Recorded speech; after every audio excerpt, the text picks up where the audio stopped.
Assalamualaikum warahmatullahi wabarakatuh. Kembali lagi bersama saya di channel Aslamku. Jadi seperti biasa ya, saya sering sharing berbagi informasi seputar asam lambung ketan seti dan bagaimana kabar teman-teman semuanya. Semoga kalian tambah sehat, tambah bisa ada perkembangannya. Saya juga tambah sehat, kalian juga selalu sehat ya. Kita sama-sama selalu sehat, sama-sama saling mendoakan, sama-sama saling mensupport, sama-sama saling memotivasi gitu ya. Jadi buat teman-teman mungkin yang belum subscribe, yang belum mendukung channel ini, silahkan kalian dukung channel ini dengan cara subscribe di bawah ini ya. Karena subscribe itu gratis, tidak dipungut biaya spesial pun ya. Jadi jangan pelit-pelit untuk subscribe, karena subscribe kalian itu adalah suatu semangat untuk saya ya, agar saya itu tetap semangat terus membuat video tentang motivasi asam lambung ketan seti, entah itu dari segi makanan ya. Saya sering buat video makanan, sering buat video begini ya, sharing-sharing ya. Itu karena saya juga pernah mengalami sensasi asam lambung ketan seti yang parah ya. Jadi saya ya setidaknya bisa mengedukasi teman-teman semuanya agar bisa segera belajar mempelajari tentang asam lambung ketan seti ini ya. Oke, jadi saya ingin cerita sedikit tentang sensasi asam lambung ketan seti. Apa itu Mas? Bagaimana cara untuk mengatasi asam lambung, cairan asam lambung yang tiba-tiba naik atau yang sering naik gitu ya. Jadi untuk yang menderita asam lambung atau GERD ya, itu biasanya asam lambungnya mudah naik ya, yang bikin kita itu sesak napas, dada panas, terus tenggorokan gak enak secara tiba-tiba ya. Itu biasanya sih kumat-kumatan ya, kumat-kumatan biasanya. Sekali kumat biasanya langsung merasakan sesak ya. Sesak yang saya bicarakan sesak, bukan dada apa itu, bukan nafas pendek, bukan. Biasanya dia itu yang mengalami asam lambung naik, mudah naik, itu rasanya sesak tuh ya. Jadi rasanya sesak, panas, dada. Nah itu itu GERD ya, GERD atau asam lambung yang mudah naik. Nah bagaimana Mas untuk mengatasi itu ya? Hal itu sebenarnya itu mudah, simpel. Cuma kita saja waktu kita ngerasain asam lambung naik atau GERD yang tiba-tiba datang, itu kita panik. Yang bikin kita itu panik, takut ya, karena sensasinya itu saya juga pernah itu, tapi cuma sekali ya. Waktu saya dulu masih parah-parahnya, itu gara-gara setelah saya makan itu saya rebahan, terus rasanya udah itu panas, sesak ya. Nah disitu saya juga langsung takut, apalagi saya waktu masih parah-parahnya ya, udah perut sakit, kembung, panas, begah, kaku, udah rasanya gak karuan, tiba-tiba dada panas, sesak. Nah saya disitu langsung saya duduk ya, saya takut, saya duduk langsung. Ternyata itulah yang dinamakan asam lambung dan GERD atau GERD ya, asam lambung atau GERD ya, gastroesophagus reflux disease. Di situ asam lambung kita naik karena asam lambung kita itu berlebihan. Terus katup esofagusnya itu kan ada katup untuk menjaga agar asam lambungnya tidak naik sampai ke kerongkongan. Nah katup itulah kalau asam lambungnya berlebihan terus, katupnya lemah. Nah lemah terus asam lambungnya mudah naik sampai ke kerongkongan, yang bikin kita itu nafasnya sesak, terus dadanya panas gitu ya. Jadi bagaimana Mas untuk mengatasi itu semua? Sebenarnya mudah. Kalau kalian habis makan itu jangan rebahan, tunggu dulu setidaknya 1 jam lah ya, 1 jam untuk biar pencernaannya itu berakhir dulu. Kalau pencernaan itu sudah selesai, kalian baru rebahan itu nggak apa-apa, aman ya. Tapi kalau kalian sedang makan atau habis makan ya, terus kalian rebahan ya, itu yang bikin kita itu, jadi kan di situ ceritanya itu di lambung itu masih dalam proses pencernaan. Di situ masih masih banyak cairan asam lambung untuk melumat makanan. Nah, di situ kita rebahan.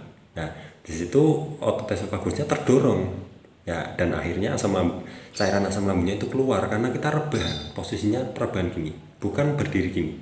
Berdiri gini sama gini beda ya. Kalau gini kan cairannya seperti air dalam botol. Nah kalau tutup botol itu nggak kencang. Kalau kita posisi berdiri gini, kalau meskipun tutup botolnya itu nggak kencang, tapi kan dia tidak akan keluar ya cairannya, karena cairannya itu gini posisinya. Tapi kalau gini tutup botolnya di sini, ini cairannya gini, langsung terdorong ya, langsung terdorong ke arah area tutup yang tidak kencang tersebut. Nah, di situ bisa mengakibatkan asam lambungnya naik dan terjadilah GERD ya. Jadi untuk mengatasi itu semua mudah, sebenarnya mudah ya. Jangan rebahan setelah makan, tunggu dulu setidaknya 1 jam sampai 2 jam itu ya. Terus kalau kalian tiba-tiba merasakan, meskipun kalian tidak dalam posisi rebahan atau berbaring, kalian duduk dalam posisi tegak, terus kalian minum air putih hangat ya, untuk mendorong cairan asam lambung itu kembali ke tempatnya atau ke lambung.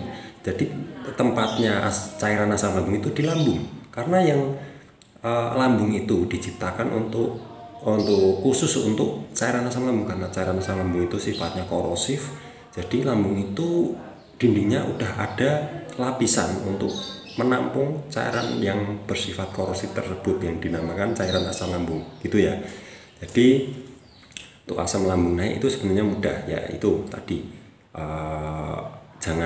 jangan rebahan setelah makan, tunggu dulu 1-2 jam. Terus kalau kalian merasakan ya, tiba-tiba merasakan dada sesak seperti asam lambung yang naik ke kerongkongan, bahkan sampai ke mulut, itu kalian minum air putih hangat, tenangkan pikiran, terus kalian minum air putih hangat, udah gitu saja ya. Terus kalau kalian misal belum makan, kalian makan ya. Jadi sebenarnya mudah, dan jangan sampai telat makan. Nah, ini jangan sampai telat makan, ini termasuk pencegahannya ya, pencegahannya juga. Jadi jangan sampai telat makan, terus makan jangan yang pedas, yang asem, terus pokoknya jaga pantangan lah ya. Kalau lagi belum normal si katopesofagusnya itu, jaga. Soalnya seperti makanan pedas, makan atau minuman yang bersoda itu bisa membuat katopesofagusnya kita itu semakin lemah ya. Jadi katop itu fungsinya itu untuk menutup ya, menutup agar cairan asam lambung itu nggak keluar gitu ya.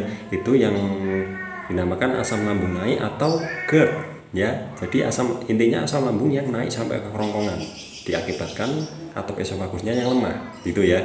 Jadi untuk mengatasinya itu sebenarnya simple, cuma kita saja yang mungkin belum bisa memahami gitu ya. Ya, terus apa asam lambung GERD itu yang saya derita, itu ya. Jadi yang saya derita itu sebenarnya bukan asam lambung dan GERD, tapi saya itu gastritis. Gastritis itu ada peradangan di lambung, ada seperti sariawan lah di lambung. Beda dengan asam lambung yang naik. Kalau asam lambung yang naik kan belum tentu dinding lambungnya itu ada peradangan, belum tentu ya. Biasanya dia cuma merasakan sesak, itu kadang-kadang kalau pas kumat, bahkan sering kumat, itu belum tentu perutnya perih ya. Kalau gastritis kronis atau mah kronis itu rasanya seperti mah ya, mah biasa, mah yang biasanya 1 hari 2 hari terus 3 hari hilang, tapi ini terus rasanya. Nah, itu yang dinamakan gastritis kronis atau mah kronis ya. Kronis itu artinya lama ya. Jadi untuk yang gastritis kronis ini memang lama. Kalau untuk asam lambung atau GERD itu juga lama. Tapi kalau kalian udah tahu ya, kalian akan bisa segera untuk mengatasinya ya. Karena asam lambung yang naik itu bisa dari makanan, bisa juga dari pikiran. Itu ya, itu menurut saya ya. Nah, jadi itu ya yang saya tahu, yang saya ketahui, pokoknya saya ceritakan di video kali ini. Dan apakah asam lambung atau GERD itu sifatnya kronis? Bisa ya. Banyak sekali yang merasakan. Untuk teman saya ya, ada teman saya yang dia itu asam lambung GERD, dia itu sifatnya kronis, dia tapi cuma 8 bulan, cuma sekitar 8 bulan 9 bulan lah, dia udah merasakan, udah tahu tekniknya, terus dia sudah bisa makan Indomie atau mie instan, itu sudah bisa ya. Minum kopi, merokok, itu sudah bisa, sudah seperti normal ya. Dan dia, menurut saya, dia itu tidak ada gastritis, tidak ada peradangan pada lambung. Jadi dia cuma GERD atau asam lambung yang naik karena faktor pikiran. Gitu ya. Untuk asam lambung GERD itu biasanya dia itu faktor dari pikiran, ya, bukan dari makanan. Biasanya yang saya ketahui yang banyak teman-teman kita juga derita, ya. Untuk gastritis kronis itu biasanya dari makanan, ya. Tapi gini, yang saya rasakan gastritis kronis itu dari makanan atau minuman, dari sesuatu makanan atau minuman yang kita konsumsi setiap hari, ya, itu tidak sehat. Nah, di situ kita merasakan gastritis kronis, terus pikiran kita juga ikut kena, ya, gitu ya. Tapi kalau asam lambung GERD itu biasanya dia itu dari pikiran yang stres, terus muncullah asam lambung yang naik atau GERD, gastroesophagus reflux disease, ya. Nah, di situ sifatnya bisa kronis karena kita belum bisa, atau yang menderita asam lambung atau GERD itu belum bisa mengelola pikirannya, ya. Nanti kalau sudah bisa mengelola pikirannya, dia bisa pulih lagi, sudah bisa tidak kumat-kumatan lagi. Nah, jadi kalian harus tahu, harus bisa membedakan mana yang asam lambung atau GERD, mana yang gastritis atau MAH yang kronis, ya. Kalian harus bisa membedakan karena dua itu, asam lambung dan gastritis itu sifatnya bisa kronis, bisa akut, bisa cuma sebentar, bisa sampai lama, sampai berbulan-bulan bahkan bertahun-tahun bisa, ya. Nah, dari itu kita harus tahu gimana sih yang saya rasakan. Biasanya kalau gastritis kronis itu tandanya perut itu sering perih, ya, sering perih, pokoknya ada perih seperti ada luka di dalam. Nah, itu bisa jadi kemungkinan besar itu gastritis kronis. Loh, kok bisa tahu, Mas? Soalnya saya pernah USG, katanya di lambung saya itu masih ada yang tidak normal di dindingnya, ya. Jadi disitulah saya atau dokternya itu bisa menyimpulkan kalau itu adalah gastritis kronis, ya. Gastritis atau MAH kronis, atau bisa disebut dengan peradangan pada lambung, ya, yang sifatnya kronis, gitu ya. Jadi itu yang bisa saya sampaikan itu, ya, untuk mengatasi asam lambung atau GERD yang tiba-tiba naik atau yang sering naik, ya. Jadi itu bisa dari faktor pikiran, bisa jadi kita itu bisa dari makanan juga, itu bisa, tapi kebanyakan itu dari pikiran yang asam lambung atau GERD, ya, yang itu sifatnya kumat-kumatan, kadang kumat, kadang enggak, itu bisa jadi dari faktor pikiran, ya. Biasanya kalau pikirannya kenceng, kumat, gitu ya. Tapi itu menurut saya sih lebih ringan daripada gastritis yang kronis. Gastritis yang kronis itu perut sakit terus nggak ada jeda, ya.